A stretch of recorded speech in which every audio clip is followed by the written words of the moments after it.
성전에서 온라인으로 예배에 참여하는 한 영혼 한 영혼 성령님께서 따뜻하게 안아주시기를 축복합니다.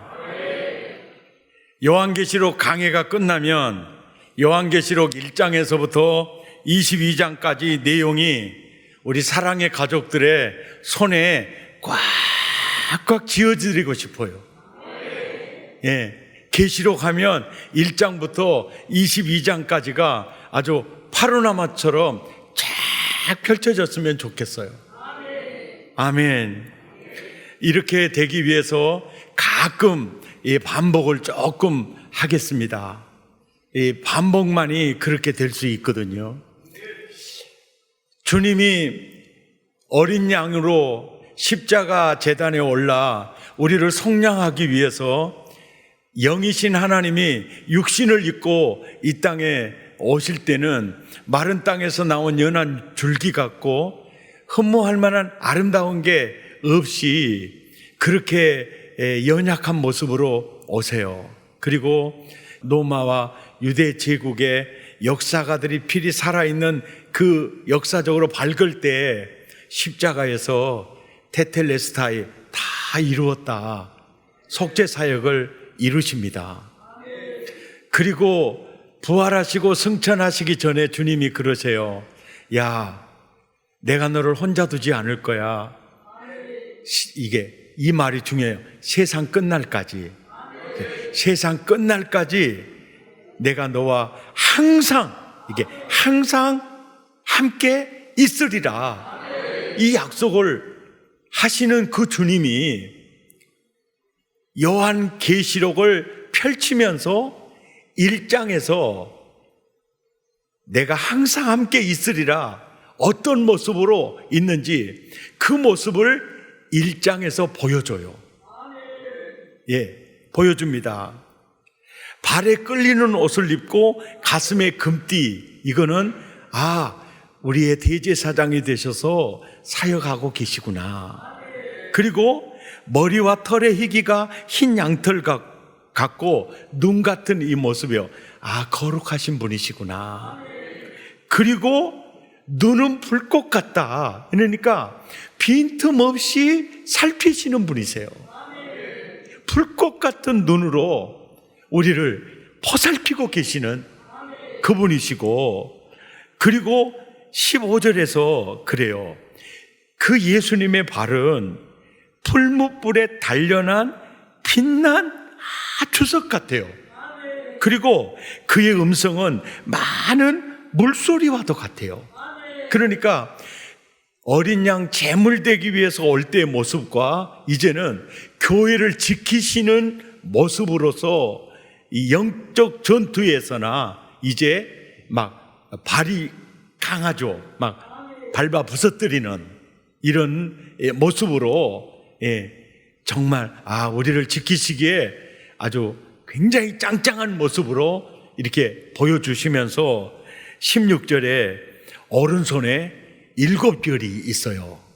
그러니까 7별은 7교회의 사자요, 7촛대는 7교회니라 이렇게 나와 있는데, 여기서 7교회의 사자라고 하면 사랑의 교회의 사자가 예수님의 오른손에 있잖아요. 그러면은 여기서 설교하고 담임 목사 직분을 가지고 있는 나도 분명히 주님의 오른손에 있을겠죠.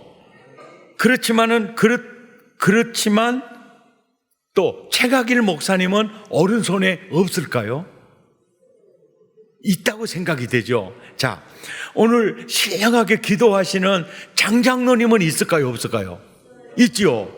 자, 마당에서 차량 안내하는 마당지기는 있을까요? 없을까요? 있어요. 그래서 사실은 예수님의 오른손에 7별이다. 그 말은 바로 교회의 하나님의 자녀 모두를 얘기하는 거예요. 그러니까 내 백성이 내 오른손에 있다 이 뜻이에요.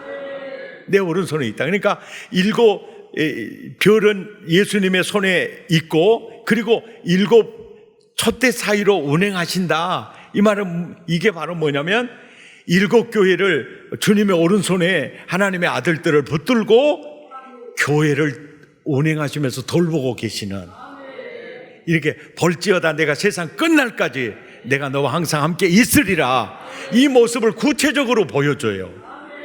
이해가 되시죠? 이게 계시록 1장이에요.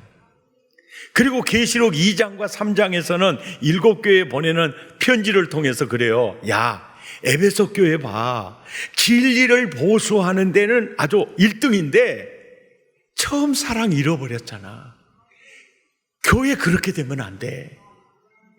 또 서문학교에는 환난과 궁핍은 있었지만은 실상은 그 교회가 부요한 교회야. 교회는 그래야 돼. 그리고 야, 버가모 교회 봐. 잘못된 니골라단 교리에 넘어가 버렸잖아. 그런 교회 되면 안 돼. 또 봐, 유혹을 조심해야 되는데 이세벨 음녀에게 미혹을 받아 이렇게 음녀에게 넘어간 두아디라 교회 같이 되면 안 된다. 그리고 살았다는 이름은 있으나 죽어버린 사도교회 같이 되면 안 돼. 그리고 적은 능력을 가지고도 인내의 말씀을 지킴으로 열린 문의 복을 받았던 필라델피아 교회와 같이 되기를 원한다. 그러면서 그러는 거예요. 야, 예수 없는, 건물도 크고 사람도 많이 모이는데 예수님 문 밖에 세워두는 예수 없는 라오디게아 교회 되면 절대로 안 된다. 이 일곱 교회에 보낸 편지를 통해서 2장과 3장에서 이렇게 이걸 당부하세요. 그리고 4장에 넘어오자마자 우리 주님이 우리에게 보여주시는 게 뭐냐면 이 4장 1절부터 보면은요, 4장 1절부터 보면 이리로 올라오라. 그래서 3장까지는 사도 요한이 반모섬에서 계시를 받아요. 근데 4장 1절에서는 이리로 올라오라 그래서 성령으로 순식간에 천상으로 올라갑니다. 천상으로 올라가서 이제 2절부터 이 11절까지 이 내용이 뭐냐면 천상 예배의 모습이에요. 그리고 2절과 3절에서는 바로 예배를 받으시는 보좌에 앉으시는 하나님을 이렇게 보여주는데, 우리에게 강력하게 각인시켜주는 방법은 상징을 썼어요. 그래서 보좌에 앉으신 이가 있는데 맑을 벽옥 같다. 이거 볼 때 거룩하신 하나님. 그러더니 홍보소, 아주 진한 빛빛의 홍보소, 성량하시는 하나님. 그러면서 무지개가 확 둘러있는 것을 보여주면서 언약하시고 언약을 성취해 가시는 하나님. 그러면서 후광으로 쫙 보이는 보석이 녹보석이에요. 이 녹보석, 이게 뭡니까? 에덴 동산이요. 그리고 그 에덴 동산이 낙원이거든요. 근데 아담이 범죄함으로 낙원을 잃어버렸다 그래서 그 에덴 동산을 신낙원이라 그래요. 낙원을 잃어버렸다. 그런데 잃어버린 낙원을 그때부터 성부, 성자, 성령님이 회복시키는 언약을 그때부터 시키기를, 이 언약을 베풀어 가지고 그 언약을 이루어 가는데, 그게 이루어진 녹보석, 이 그린필드, 이게 새하늘과 새 땅이에요. 그러니까 그 보석으로, 무지개로 하나님은 이런 분이야. 벽오, 맑아, 거룩하신 하나님. 그리고 홍보석, 구속하신 하나님.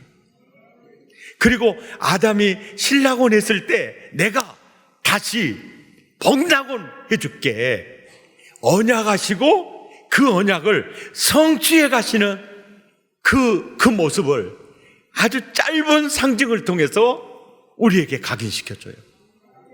그리고 4절부터는 이제 4절부터는 이제 예배자들이 등장을 해요. 예배를 드리는 분들이 이제 모여서 어떻게 예배하는가, 그것은 이제 우리가 한번 같이 읽어봅시다. 4절부터 시작.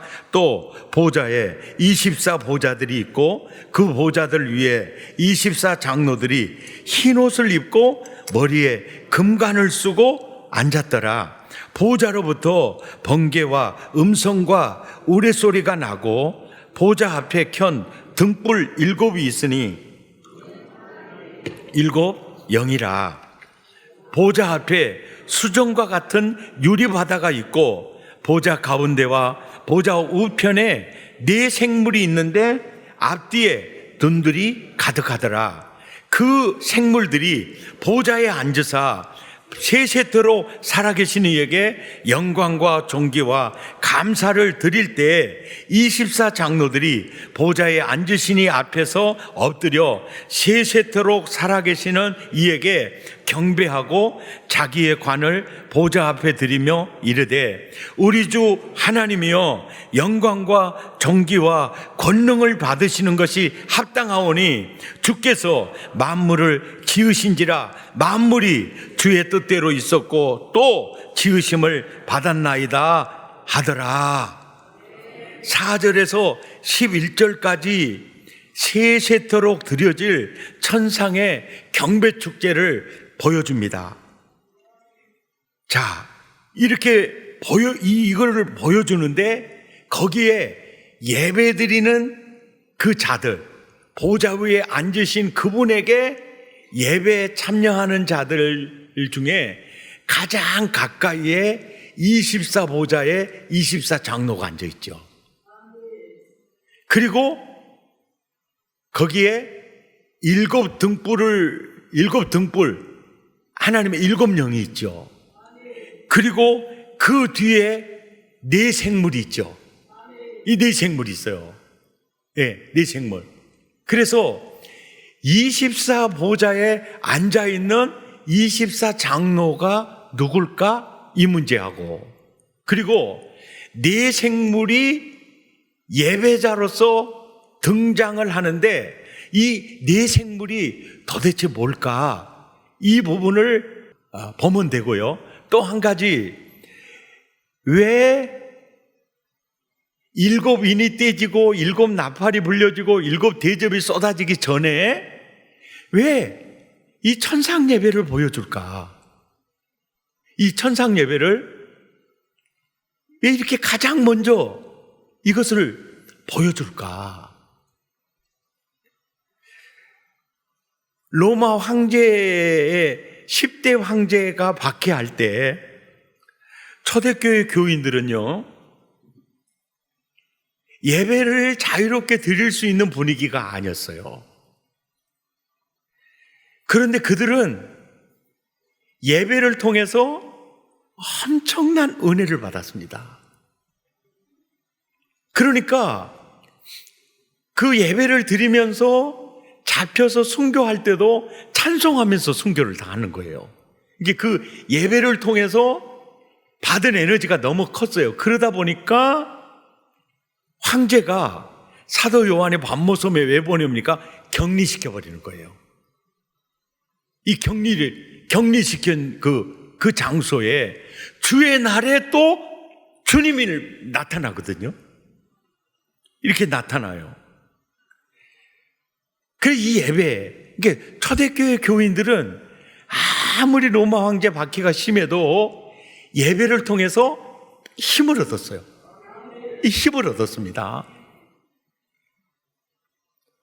우리 어렸을 때요, 주로 5일장을 봤어요. 5일장을. 저희 어머니가 주로 이제 독천장에 가서 이제 5일마다 장이 서요. 5일마다 장이 섭니다.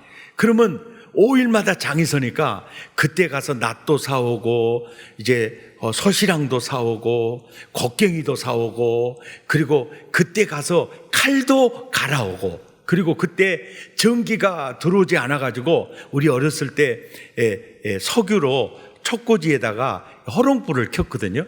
그래서 이제 그 석유, 기름도 이제 장에 가서 사오고, 그것만 사옵니까? 갈치도 사오고 고등어도 사오고. 그러니까 5일장 갔다가 오면은요 아주 밥상이 참 좋아요. 그런데 그 5일장을 못 갔어요. 5일장을 못 다녀왔어요. 그러면 밥상도 무시하고, 아야 동조야 저 종기네 집에 가서야 저기 저 소시랑 좀 빌려온나, 낫 좀 빌려온나. 아이고 이번에 장에 가서 사와야 되는데 아이고 이번에 장을 못 가가지고 이런다 이러고요. 그거는 괜찮아요. 오미 어찌했었거나 이번에 장에 가서 꼭 석유를 사와야 이 호롱불 촉고지불을 켤 텐데 이 장을 못 가버려요. 그래가지고 밤에 아실라이 달밤이 돼버려요. 이 장 5일장, 이게 5일장이요.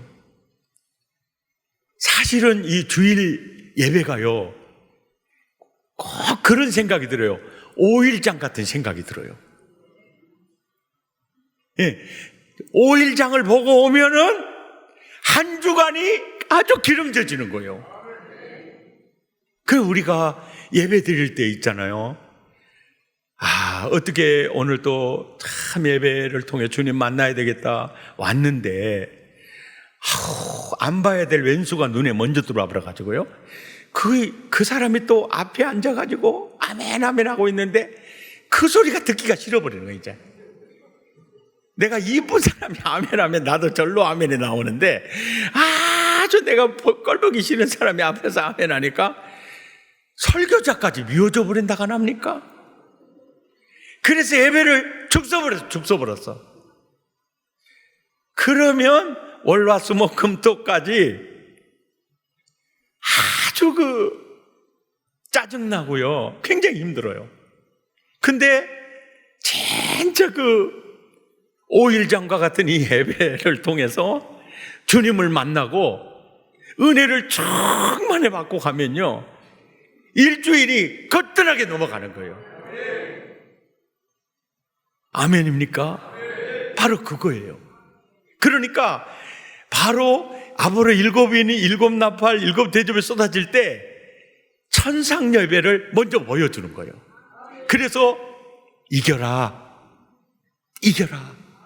그리고 승리자들의 그 예배 축제를 보여주면서 우리는 꼭 이기고 거기 들어가야 한다.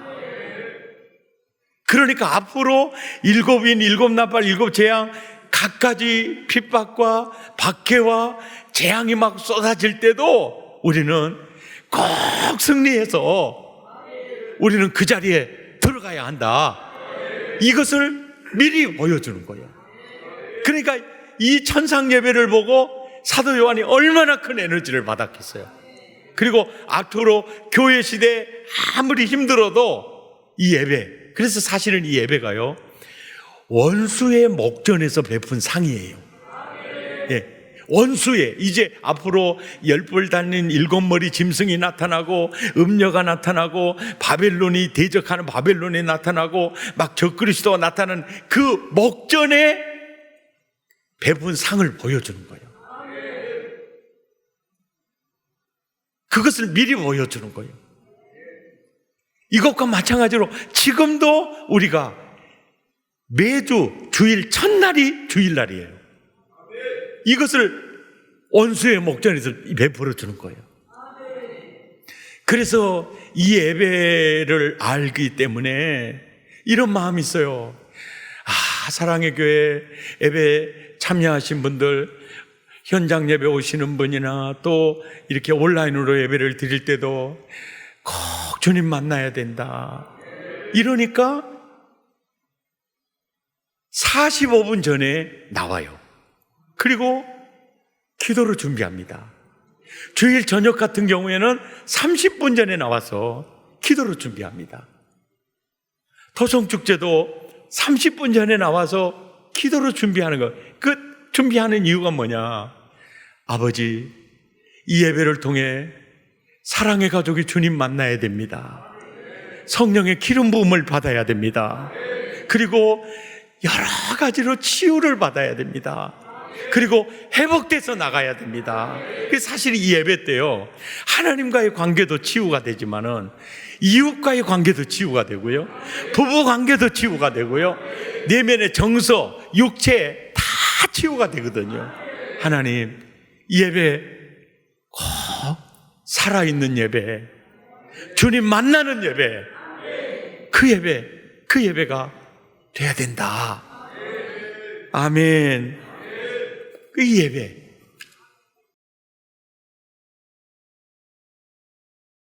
그래서 이 예배를 가장 먼저 보여주는 것이 바로 앞으로 원수의 목전에서 베풀어주는 이 진수성찬을 이렇게 쫙 이렇게 보여줘요.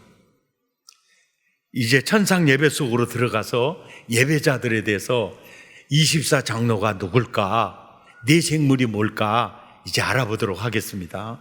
자, 4절에 보니까 보좌에 둘려 24보좌가 있어요. 24보좌가 있고 그 보좌들 위에 24장로들이 있는데 흰옷을 입고 머리에 금관을 쓰고 앉아 있어요. 흰옷을 입었다는 것은 이건 완전 웨딩드레스이고 또 어린 양의 보혈로 아주 구속의 옷을 입고 있어요. 그러니까 이 구원받은 24장로거든요. 그 24장로가 뭘까요? 누가 그 24보좌에 앉아있는 24장로일까요?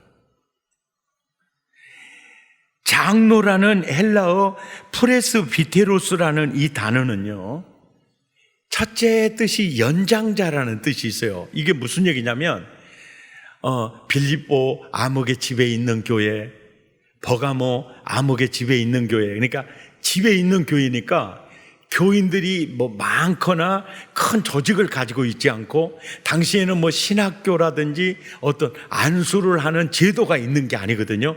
그때 그 교회를 맡아서 목양하는 일을 세울 때 주로 연장자를 세웠어요. 그래서 이렇게 나이가 많이 드신 분을 지칭해서 장로, 이렇게 장로라는 호칭을 썼고요. 그 다음에 구약의 70인 장로 하면 이스라엘 백성들의 대표라는 개념으로 장로. 그 다음에 이 장로를 이제 원로라고 번역이 될 수가 있어요. 이 원로라고 할 때는 뭐냐면 로마의 이 원로회의, 이거는 국회예요. 국민의 대표가 국회의원이잖아요. 이 원로들이잖아요. 그 모임이에요. 그러니까 24장로 할 때 큰 회의나 사내들인 회원의 이 대표자들이에요. 그러니까 국회의원의 사내들인 국회의 이 회원들이라 이러면 이 지역의 대표라는 거예요. 그런 측면에서 장로라는 단어를 써요. 그리고 이제 성경에 24장로가 나와 있으니까 그때도 이 장로라는 이 단어를 이제 사용한다는 것이죠. 그러니까 장로하면 교회를 맡아서 목양하는, 당시에 어떤 신학교도 없고 어떤 안수받는 전혀 제도가 없을 때 연장자를 세워서 목양하게 하는 이런 직분자들이 장로고, 그 다음에 대표자들이 장로고, 원로회의의 대표들이 바로 이들이에요. 그렇다고 하면은 24장로가 있다. 그러면 24장로가 누구냐 할 때 가장 많은 분들이 해석을 하는 게 뭐냐면은 구약의 12지파, 그리고 신약의 12사도, 그러니까 이스라엘의 12아들, 그리고 신약의 12제자 더해서 24, 그들이 아마 그들이 아니겠느냐. 그러니까 그 24보좌에 야곱의 12아들과 또 그 예수님의 12제자가 앉아있지 않겠느냐. 이렇게 해석을 많이 했어요. 근데 사도 요한도 지금 이 자리에 앉아 있어야 되잖아요. 12제자가 앉아 있으면. 근데 지금 사도 요한은 없잖아요. 사도 요한은 보는 좌편에 있잖아요. 지금 자기가 그 자리에 없잖아요. 그리고 이스라엘의 12 아들들 중에 사실은 구원 못 받을 그런 자들이 있어요. 이런 아들들이 있다고. 그러니까 이것은 야곱의 12아들과 예수님의 12제자는 분명히 아니에요. 아닙니다. 그래서 우리 총신에서 성경 해석학자로서 이 부분을 얘기할 때 구약 교회와 신약 교회 중에서 정말 주님이 너 24보좌에 내가 앉게 해줄게, 이런 아주 특별한 사람들이다라고 해석을 하시더라고요. 그런데 이것도 마음속에 이 명쾌하지가 않아요.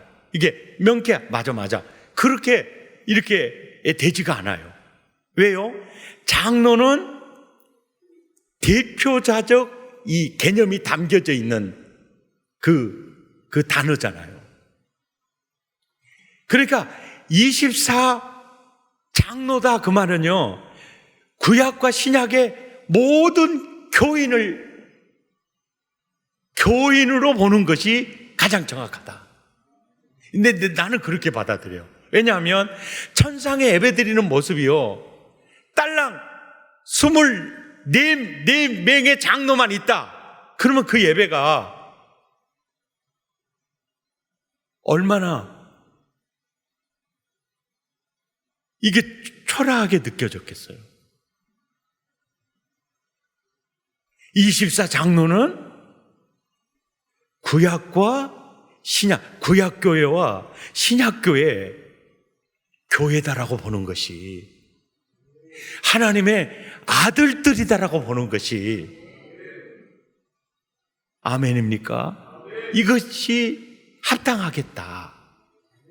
자, 왜 그런 제 생각에 그런 생각을 하게 됐느냐면요, 마가복음 10장 37절에 보면 그 야고보와 요한의 어머니가 예수님께 와서 주의 영광의 나라에 임할 때 야고보는 좌편에, 요한은 우편에, 좌우편에 내 아들 꼭 앉게 해주세요. 이렇게 12제자 가운데 하나거든요. 그렇게 할 때 예수님이 38절에 이렇게 하는 거예요. 내가 주는 마신 잔을 너희가 마실 수 있겠느냐? 그러니까 예, 마실랍니다. 그러니까 39절부터 그래요. 그 잔은 네가 마실 수 있으려니와 내 좌우편에 앉는 것은 내가 줄 게 아니다 그러죠. 그 누가 앉은데요? 거기는 누구를 위하여 준비되었든지 그들이 얻을 것이다. 그들이 얻을 것이다. 이렇게 얘기를 하죠. 그러니까 12제자는 분명히 아니라는 거죠. 그리고 그 자리에 앉을 자들은 오직 하나님만이 아신다. 이렇게 이제 표현을 썼어요. 그 다음에 계시록 1장 20절에 보면 예수님의 오른손에 7별이 있는데 그 7별은 뭡니까? 나만을 표현하는 게 아니라 온 성도가 주님의 오른손에 있다는 거죠. 그렇다라고 보면 24 장로는 구약교회와 신약교회 전체를 표현한다는 것이죠. 그리고 이 내용이 더 설득력 있는 것은 계시록 3장 21절에 주님이 이렇게 말씀하셨어요. 이기는 그에게는 내 보좌에 함께 투게더 앉게 하기를, 내가 이기고 하나님의 보좌에 함께 앉은 것과 똑같이 그렇게 앉게 하겠다라고 약속을 하셨죠. 그러니까 24장로는 구약교회와 신약교회 모든 성도들 표현하고 있다는 것이죠. 이해가 되시면 아멘. 예. 자, 5절에 가서 보니까, 5절에 보니까 또 보좌로부터 번개와 음성과 우레소리가 나고 보좌 앞에 켠 등불 7이 있는데, 이 켠 등불 7이 뭐냐? 이것이 바로 하나님의 7영이더라. 영이 7이 아니라 7, 완전하신 성령. 아멘입니까? 그 성령이 있어요. 그러니까 하나님 24장로 구약교회와 신약교회가 예배하고 있어요. 근데 그 예배 중심에 누가 계시냐면 성령이 임재해 계시는 거예요. 예. 그리고 그 24 보좌에, 하나님의 보좌에서 보면 24장로가 구약교회, 신약교회가 가장 앞에 있고, 그 뒤로 이제 있는 이들이 있는데, 6절에 보니까 보좌 앞에 수정과 같이 유리바다가 이렇게 쫙 이렇게 펴져 있는데, 거기에 주위에, 보좌 주위에, 이게 보좌 주위에, 보좌 앞에는 24장로, 구약교회, 신약교회가 있고, 보좌 주위에 4 생물이 있는데 앞뒤에 눈들이 가득하더라. 그러면서 7절에 사자가 아닙니다. 사자 같고, 그리고 송아지 같고, 그리고 사람 같고, 독수리 같은데, 독수리가 아닙니다. 독수리 같아. 그리고 8절에 보니까 각각 6 날개를 가지고 있고, 그 날개 안에도 눈이 있고, 또 그 주위에도 눈들이 굉장히 많아요. 가득해.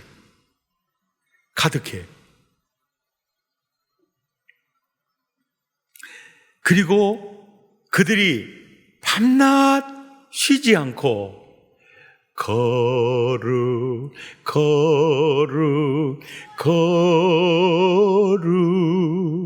이 찬양하고 있어요. 그리고 9절에 보니까 그 생물들이 보좌에 앉으사 세세토록 살아계시는 이에게 영광과 존귀와 감사를 올리고 있어요. 지금까지 상황을 보면서 상징을 해석할 때 가장 중요한 게 단서라 그랬어요. 단서입니다. 단서를 딱 보면 이들이, 이 4 생물이 경배드리고 있죠. 또 찬양하고 있죠. 사자 같고, 독수리 같고, 사람 같고, 누굴까요? 딱 어떤 생각이 듭니까? 모르시겠으면은 이 내용이요, 에스겔서의 1장에도 또 나와요. 이 모양으로 나와요. 그러니까 사도 요한이 4 생물을 봤는데 그보다 훨씬 이전에 에스겔이 바로 그 모습을 봐요. 그러니까 이 4 생물은 이때만 새로 등장하는 존재가 아니에요. 에스겔 선지자가 활동하던 시절에도 이게 등장을 해서 사역을 했어요. 이 4 생물이 뭘까? 에스겔이 본 형상을 보면 5절에 4 생물의 형상이 나타나는데 그들의 모양이 그들에게 사람의 형상이 있고 각각 네 얼굴과 네 날개가 있어요. 10절에 보니까 그 얼굴의 모양은 넷째 앞은 사람의 얼굴이고 그 다음에 넷의 오른쪽은 사자의 얼굴이고 넷의 왼쪽은 소의 얼굴이고 그리고 뒤에는 독수리의 얼굴이에요. 그러니까 사도 요한이 보는 거하고 에스겔이 보는 거하고 거의 비슷해요. 예, 거의 똑같다고 보면 돼요. 14절에 그 생물들은 번개 모양같이 막 왕래를 하는 거예요. 번개 쫙 하니까 벌써 옮겨져 버린 거예요. 그냥 일본에 있는 줄 알았더니 벌써 미국 가 있는 거예요. 이게 이동이 굉장히 빠르더라. 18절에서 20절에 보면 이 네 생물은요, 눈이 가득하더라. 아까 날개 아래 앞눈, 뒷문, 눈들이 많았잖아요. 눈들이 많더라. 그 생물들이 갈 때 바퀴들도 그 곁에서 가고 그 생물들이 땅에서 들릴 때에는 바퀴들도 들려서 보십시오. 영이 어느 쪽으로 가면 영이 어떤 쪽으로 가면 생물도 영이 가려 하는 곳으로 가요.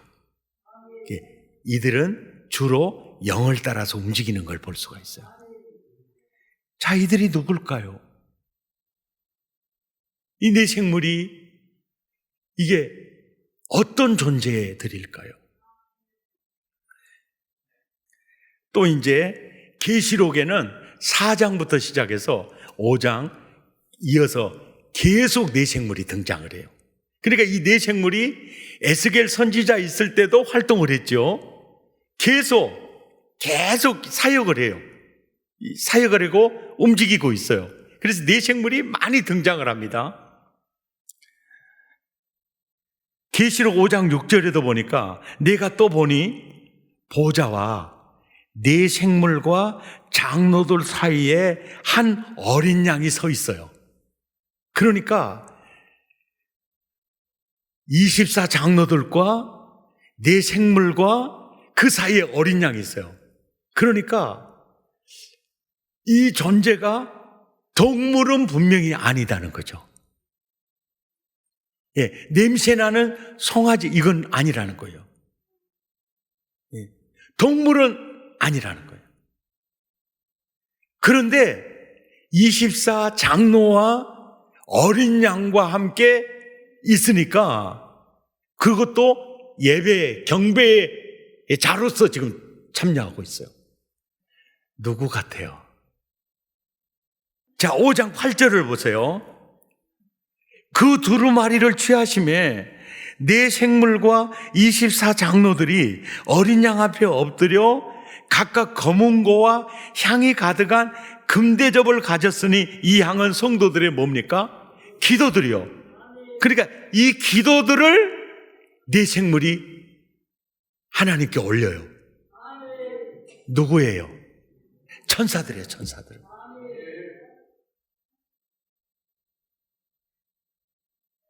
이해가 되십니까? 천사들이에요, 천사들. 11절에 보면 내가 또 보고 들음에 보좌와 생물들과 장로들을 둘러선 보세요. 둘러선 많은 천사의 음성이 있는데 수가 천천이고 만만이죠. 여기 보십시오. 네 생물이 누구라 그랬죠? 천사들. 그리고 여기에 천사들의 음성이 많이 있는데 그 수가 천천히고 만만이죠. 여기서 뭘 알 수 있죠? 네 생물의 그룹은 일반 천사와 다른 임무와 직급을 가진 천사들이구나를 알 수 있어요. 그러니까 특별한 임무를 띠고 움직이고 사역하는 이 천사들이구나. 아멘. 예. 계시록 5장 14절에도 보면 네 생물이 이르되 네 생물이 그래요. 아멘, 아멘 이렇게 하니까 근데 24 장로들은 엎드려서 뭐합니까? 경배하는 거예요. 하나님의 아들들 경배하는 거죠. 그리고 계시록 7장 11절에서 12절에 보면 모든 천사가 보좌와 장로들과 네 생물 주위에 서 있죠. 그러니까 모든 천사와는 또 다른 특별한 임무와 어느 정도의 수준 있는 이 천사들 그룹이 바로 네 생물이라는 거죠. 14장 3절에 그들이 보좌 앞과 네 생물과 장로들 앞에서 새 노래를 부르니 땅에서 성량함을 받은 14만 4천 밖에는 능히 이 노래를 배울 자가 없더라.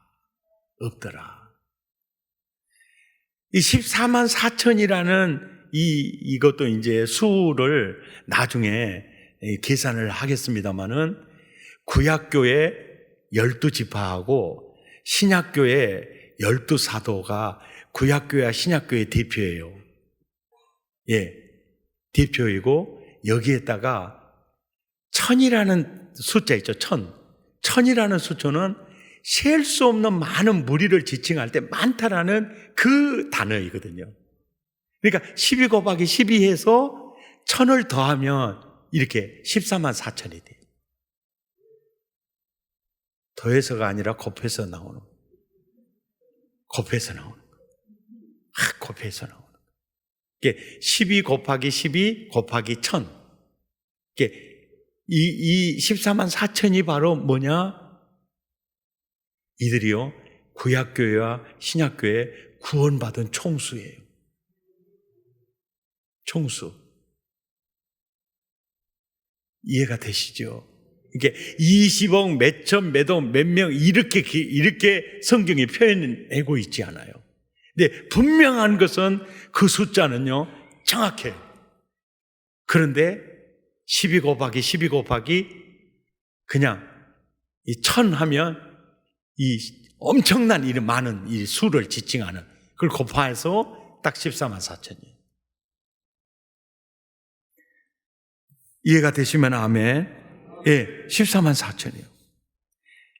자, 계시록 15장 7절에 보면 네 생물 중에 하나가 영원토록 살아계신 하나님의 진노를 가득히 담은 금대접 7을 7 천사에게 주잖아요. 네 생물 중 하나가 이게 뭡니까? 특별한 임무를 가진 네 생물 천사 그룹 중에 한 분이고 여기서 7 천사에게 주는 것은 7 대접 마지막 재앙이에요. 그러니까 네 생물이 천사들 중에서 특별한 임무와 특별한 그 천사 그룹 중에서도 어느 정도의 그 직급이 있는 분들이구나. 이 점을 이제 알 수가 있어요. 상징을 해석할 때는 단서가 굉장히 중요하다 그랬죠.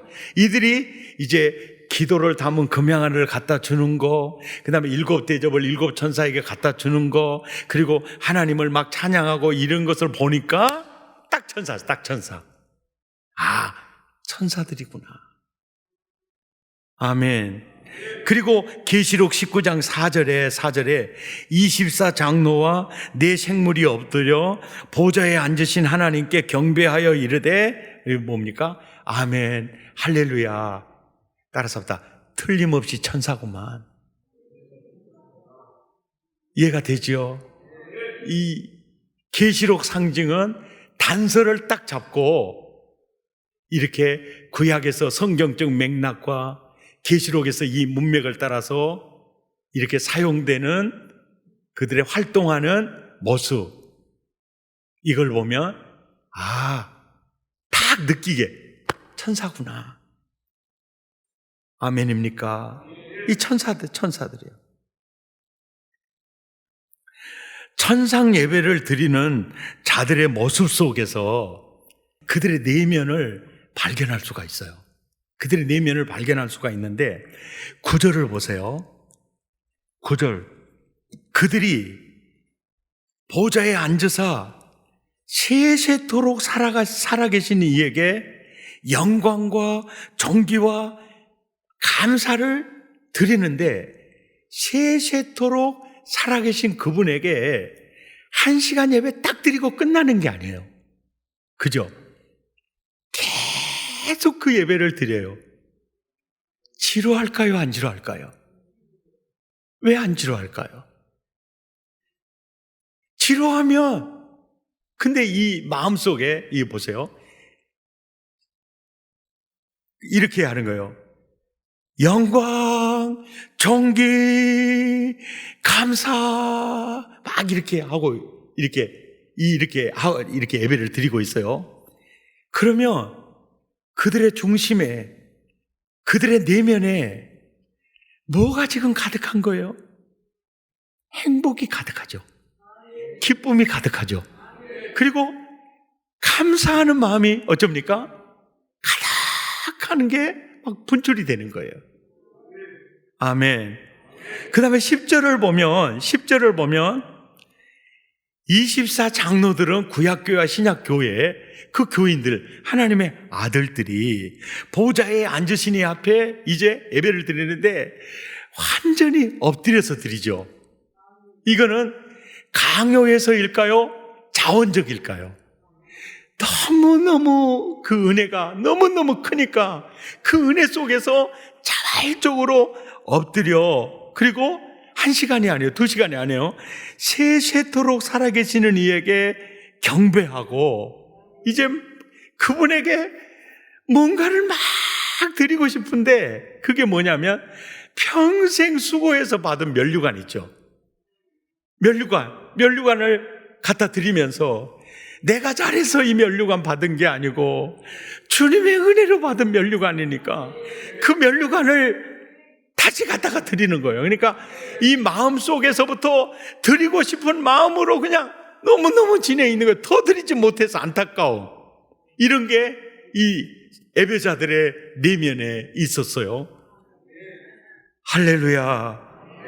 그리고 11절에 우리 주 하나님이여 영광과 존귀와 권능을 받으시는 것이 합당합니다.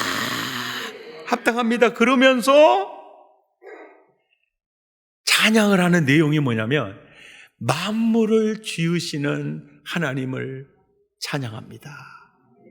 만물을 지으신지라 만물이 주의 뜻대로 있었고 또 지으심을 받았나이다. 그러니까 천지를 창조해 주신 은혜에 너무너무 감격스러운 거, 그리고 나를 지어주신 은혜, 세상을 지어주신 은혜, 이게 너무너무 감격스러워서 내면에서 이게 이제 분출이 되는 거예요. 세상에서 사는 삶하고 천상에서의 그 사는 삶이 굉장히 다르죠. 왜 달라요? 이 세상에서 우리 주변에 보면 여러분은 그렇지 않았지만은 이 썩을 놈의 세상 막 그러잖아요. 이 망할 놈의 세상 막 그러면서 막 뒤집어 엎어버려야 된다 그러면서, 예? 그러면서 자기 자신을 막 저주하잖아요. 그런데 천상 예배에는 그게 아니야. 와! 세상을 만들어주신 하나님, 나를 만들어주신 하나님, 나를 이렇게 지어주신 하나님, 그 내면에서부터 그 기쁨이 막 이렇게 나타나는. 계시록은요, 보면은요, 예배와 찬양 축제가 많아요. 많습니다. 4장에서 이제 경배 축제, 5장에는요 우주의 대합장 축제가 벌어져요. 그리고 4장에서는 창조주 하나님을 찬양하죠. 5장에서는요 성량하신 예수님을 찬양해요. 그러면서 이제 7장 계속 이 축제 속에 가보면 계속 점진적으로 이게 있어요.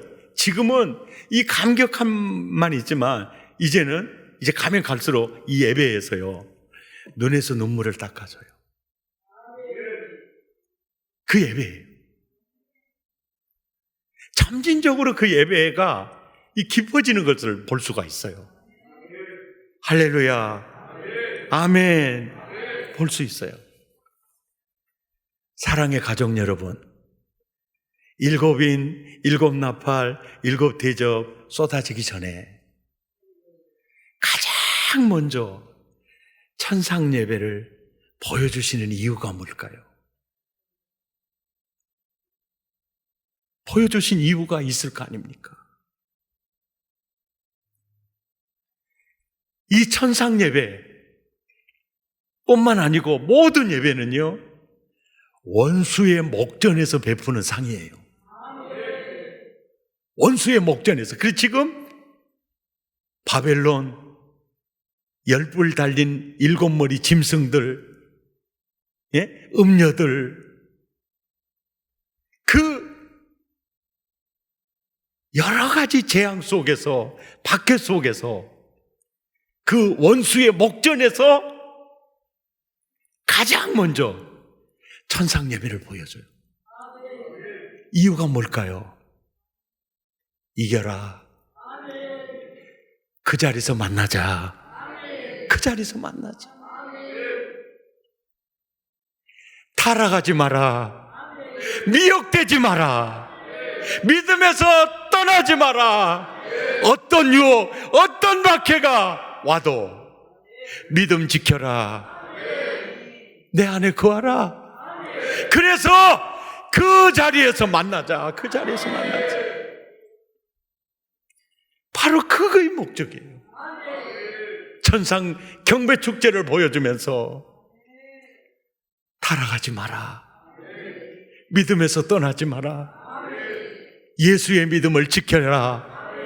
우리 거기서 만나자. 꼭 거기서 만나야 한다. 그 영광의 축제에서 우리 꼭 만나야 한다. 명절이 이렇게 다가와요. 그러면 저의 형이 교통사고로 먼저 낙원으로 이민을 갔어요. 명절 때마다 저희 어머니는요, 있는 자식들은 눈에 안 들어오고요, 죽은 자식만 굉장히 가슴에 있더라고요. 좋은 일만 있으면은 항상 그 아들 생각하고 울어요. 그래서 우리 어머니를 보고 제가 느낀 점이, 남편이 먼저 낙원으로 가시고 아내가 먼저 낙원으로 가고 자식들을 또 먼저 앞세울 수도 있고, 명절 때만 되면 더 사무치게 생각나길 날 거예요. 그렇게 생각이 날 거예요.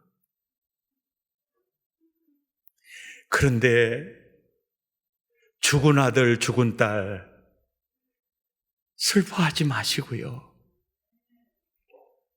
지금 그 아들, 그 딸, 그 남편, 그 아내 이 경배 속에 있어요.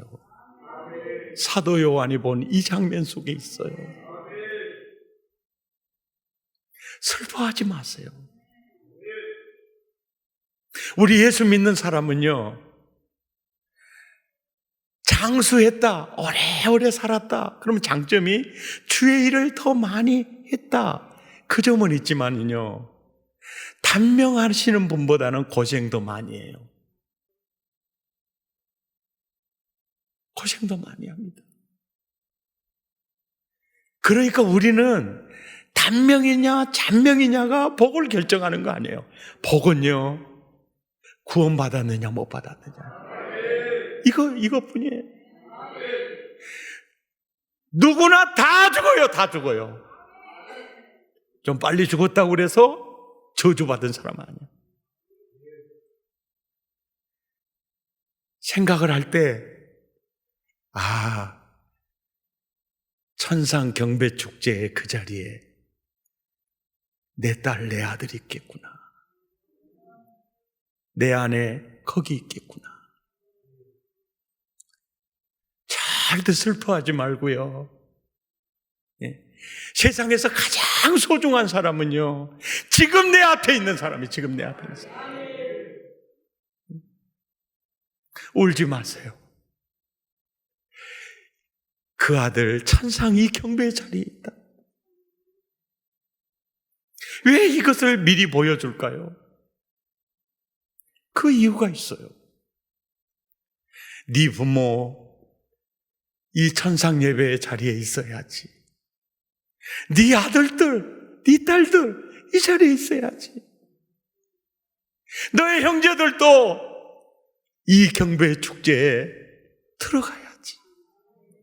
아멘입니까? 그래서 사실은 복음 전하기를 위한 이 촉구적 개념도 있어요.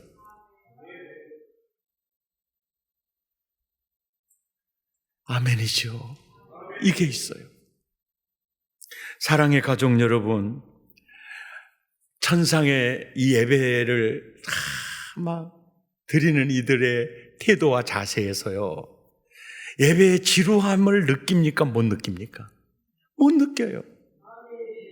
그리고 그 예배를 굉장히 엔조이하고 있어요. 굉장히 엔조이하고 있어요. 아멘이죠. 지금도요, 우리가 이 세상에서요, 천상 예배의 맛을 보는 게 지금 우리가 드리는 이 예배예요. 이 예배입니다. 저 초등학교 다닐 때 부흥회를 하면은요, 부흥회를 하면 새벽 기도 4시 반에 시작하면 6시 반에 끝나요. 그러면 또 10시에 낮 집회가 있거든요. 그래서 아침밥 해 먹고 가기가 굉장히 바빴어요. 10시에나 10시 반에 시작하면요, 오후 2시나 2시 반에 끝나요. 저녁 7시에 저녁 집회 시작하면요, 11시 넘어 11시 반쯤에 끝나거든요. 하나도 지루하지가 않아요. 그리고 이제 월요일 날 시작했던 부흥회가 금요일 날 딱 맞춰요. 부흥회 끝나면요, 자기 집에도 안 가고 그냥 교인들이 예배당에 있어요. 마치 변화사를 경험했던 베드로처럼 여기 있는 것이 좋습니다. 바로 그 천상 예배의 맛보기가요, 지금 우리가 드리는 예배예요. 예배 시간마다 하나님의 나라가 임하기를 원합니다. 예배 시간마다 주님의 강력한 임재가 임하기를 축복합니다. 아멘. 그런 예배 드리기 위해서 설교자를 위해서도 기도하시고, 예배자를 위해서도 기도하시고, 내가 예배에 성공하기 위해서도 기도하시고, 그러면요, 천상 예배의 맛을 봐요.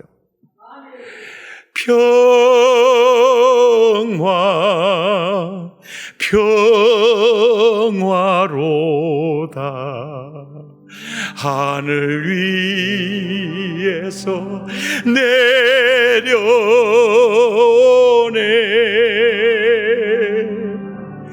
그 사랑의 물결이 영원토록 내여 덮으소서. 내 영혼이 그 깊은 데서 맑은 가락이 울려나네. 하늘 고조가 언제나 흘러나와 내 영혼을 고이 싸네. 아멘.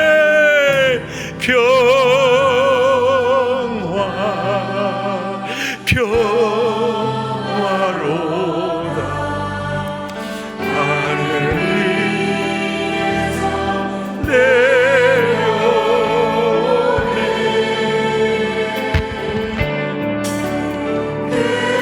사랑의 물결이 영원토록 영혼을 덮으소서.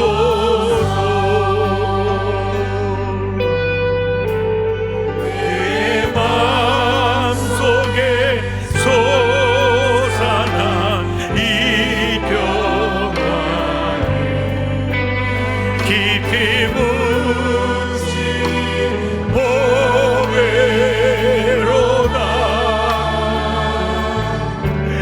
나의 보화를 캐내어 가져갈 자 그 누구야 안식일세. 아멘. 평화. 아멘 아멘. 평화로다. 하늘 위에서 내려오네. 그 사랑의 물결이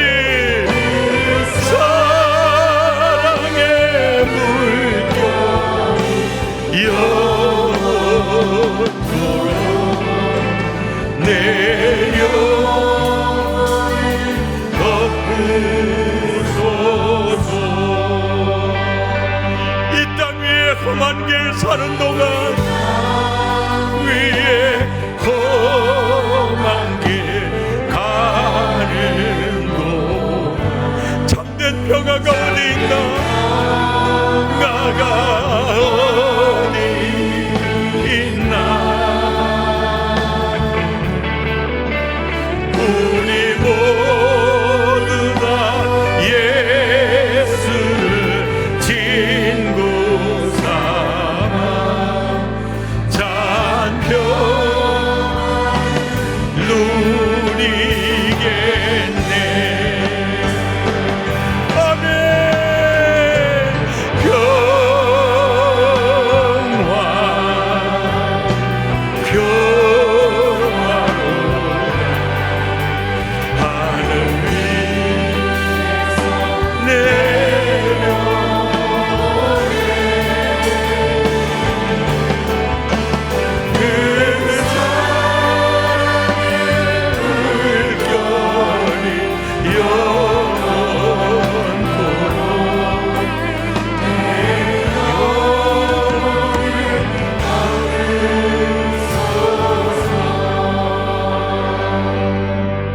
우리 함께 기도하겠습니다.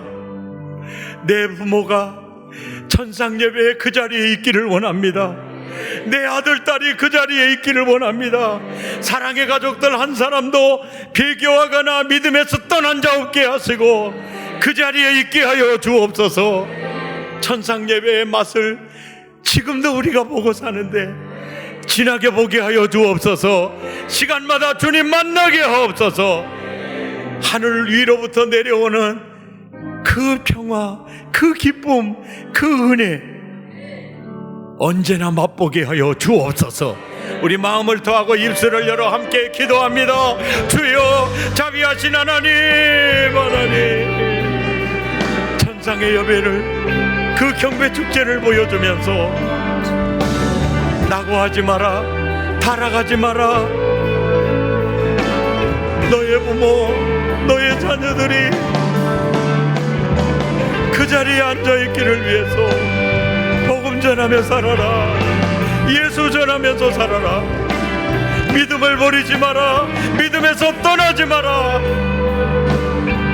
세상의 쾌락이 유혹하고 세상의 금은 무화가 유혹해도 타락하지 마라.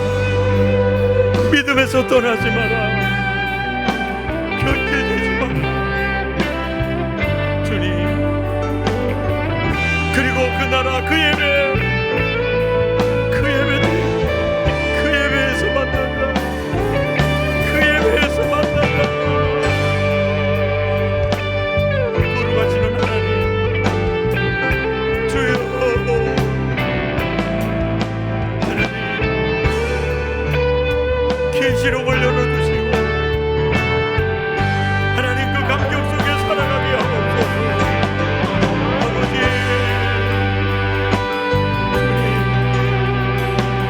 안 믿는 부모, 안 믿는 형제들, 안 믿는 자녀들 한 사람도 없게 하시고 모두가 그 축제의 현장에서 얼굴과 얼굴을 비교하며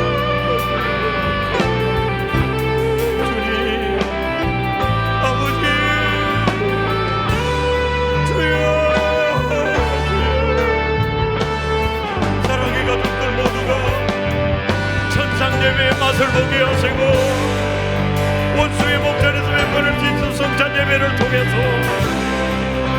주여 뜨니